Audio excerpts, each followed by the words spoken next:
Hola y bienvenidos a esta tercera vídeo píldora de las 6 de este proceso de ideación en 5 pasos. En las anteriores hemos hablado tanto del proceso en sí como de la primera fase de investigación. Ahora nos vamos a centrar en la faceta de generación de ideas, una de mis favoritas, porque es cuando uno más se divierte.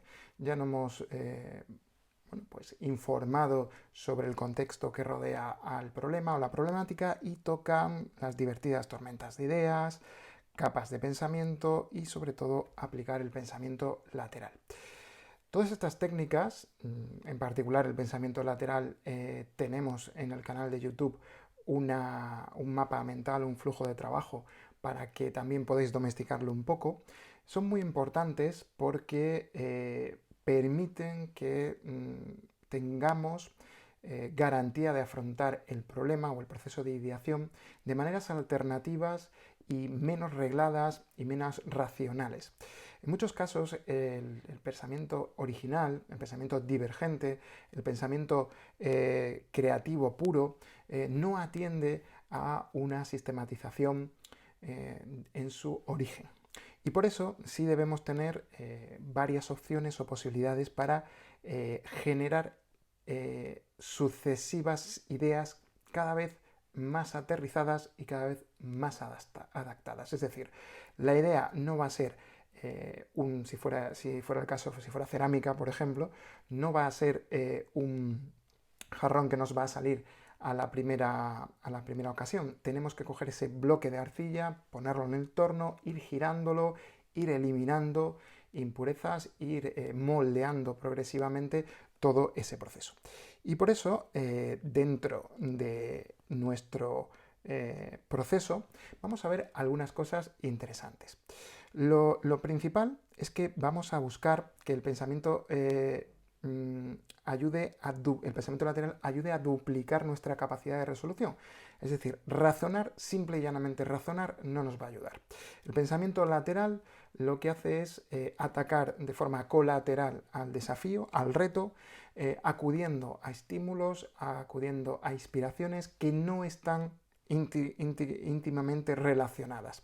Entonces, nuestra idea es que ese pensamiento lateral se vaya reforzado, generando distintas capas de pensamiento. Por ejemplo, podemos hacerlo a través de juegos. ¿Veis ahí algunos de los juegos que yo uso cuando, por ejemplo, busco la mejora en el proceso? Estos pequeños cubos lo que generan son una narración, una storytelling, las das por grupos y las personas se ven forzadas a generar una narración en base a lo que los dados le dan. Los sometemos en realidad a un contexto totalmente aleatorio, que en muchos casos es muy parecido a la resolución de problemas. Plastilina, por ejemplo, para reforzar ese estímulo mecánico. Trigonos, por ejemplo, que son unas construcciones muy básicas incluidas dentro de algún proceso de gamificación. Todo esto lo que busca es el tren de pensamiento. El tren de pensamiento es encadenar sucesivamente y de forma colaborativa vagones de ideas o protoideas interesantes para que al final pues tengamos, como en un tren o en un metro o en un tranvía, una serie de vagones enlazados que cada vez tengan un mayor recorrido, que cada vez tengan mayor capacidad y mayor alcance. Sobre todo porque no va a salir desde el primer momento de forma, digamos, producto final.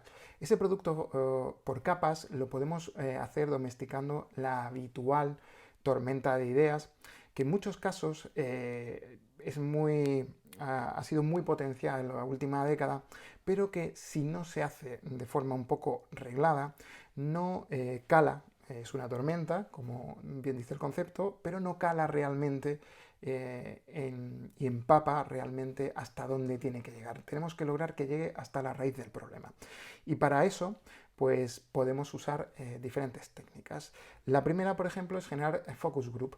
Los focus group tienen la idea principal de poner a un grupo de personas focalizadas. Yo, por ejemplo, cuando hago un focus group tengo un pequeño cesto donde obligo a los participantes a colocar su teléfono móvil para que no haya ninguna desfocalización del potencial del grupo fuera del problema que tenemos. Y esto es muy importante porque vivimos una época donde es muy difícil concentrarse y entonces no se logra el potencial individual y el potencial de grupo si el grupo no está aislado de tentaciones o de distracciones externas. La siguiente opción es usar mapas mentales. Los mapas mentales son una herramienta que, como habéis visto, hemos usado y usamos muchísimo y son una herramienta neuronal estupenda, sobre todo para aquellas personas que tengan lo que se llama un pensamiento irradiante. El pensamiento irradiante es muy fácil de entender. Si yo os digo la palabra fresa ahora mismo, os va a venir a la cabeza miles de acepciones, conceptos o ideas o recuerdos. No os va a venir solamente la fruta, sino el color, el sabor, un helado, un contexto, una situación personal. Todo ello es porque no pensamos de forma robótica y automática. Entonces, el pensamiento irradiante es una manera de canalizar o capturar pues el pensamiento individual o colectivo. Entonces, en muchas ocasiones, un mapa mental digital o analógico nos puede ayudar muchísimo a canalizar todo eso. Un mapa mental debe tener, el clásico mapa mental debe tener una idea central e irradiar 4 o 5 ideas principales y un segundo o como mucho tercer nivel de subramas. Por ejemplo, el problema central en medio, las causas o las facetas de ese distinto problema distribuidos y la tormenta de ideas se centra en capturar distintas soluciones a cada una de esas ramas. Esta técnica, junto con el focus group, se puede complementar con los sketchnoting. El sketchnoting, que habéis visto que lo hemos usado también en algunos conceptos o en algunas ramas de nuestro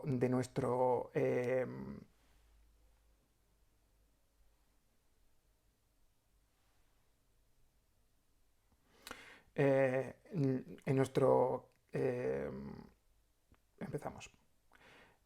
El sketchnote.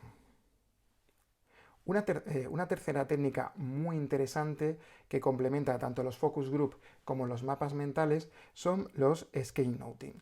Los sketchnoting son una técnica que permite tomar notas basados más en el visual thinking, en la expresión de dibujos o iconografía y que compartido, de hecho de manera individual, hace una captura poderosísima de ideas que después se pueden poner en común.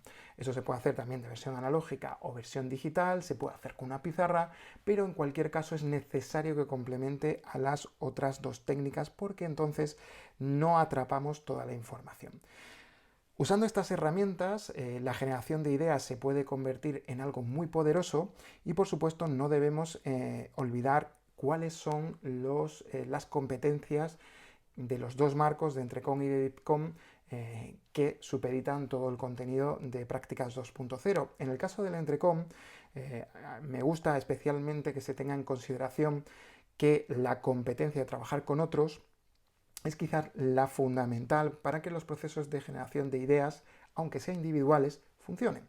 Y para eso, pues tenemos que aceptar la diversidad, tenemos que saber trabajar con otras personas, trabajar en equipo y, por supuesto, a ejercer una escucha activa y un comportamiento empático tanto a la aceptación de ideas de otras personas como a las posibles críticas o pivotes que nos proporcionen a las nuestras. Da igual si este proceso lo trabajamos de forma individual, en algún momento nuestra idea va a ser sacada al exterior, la vamos a tener que sacar de paseo y clientes, jefes u otras personas van a tener que ver nuestra idea. Por lo tanto, vamos a tener que trabajar con otras personas y todas estas habilidades dentro del área de pasar a la acción deben tener en consideración con el Entrecom. Y por supuesto, dentro del DIPCOM, el área de comunicación también es vital porque tenemos que saber cómo compartir esas tecnologías mediante tecnologías digitales, esas ideas y por supuesto buscar que esa colaboración con otras personas no rompa y no haga perderse la esencia. Muchas veces, y lo he visto muchísimo, demasiado, es que una buena idea individual o grupal se pierde por el camino porque no se sabe comunicar. Esto es un problema muy habitual en el contexto corporativo o en el grupo de personas. He visto ideas muy buenas que mueren en el camino de la comunicación. Mueren o se enturbian o se pierde su potencial, su valor añadido porque no saben comunicarse. Por lo tanto, es importantísimo que junto con ese proceso de trabajar con otras personas seamos capaces de comunicarlas correctamente. Por eso este área del DISCOM es fundamental. Y dentro de lo que llamamos el estímulo neuronal, pues en este caso lo que yo he visto que funciona mejor cuando se genera focus group o incluso cuando se está en un proceso de tormenta de idea, si os gusta, es la música. La música o cualquier tipo de estímulo auditivo que nos aísle del exterior.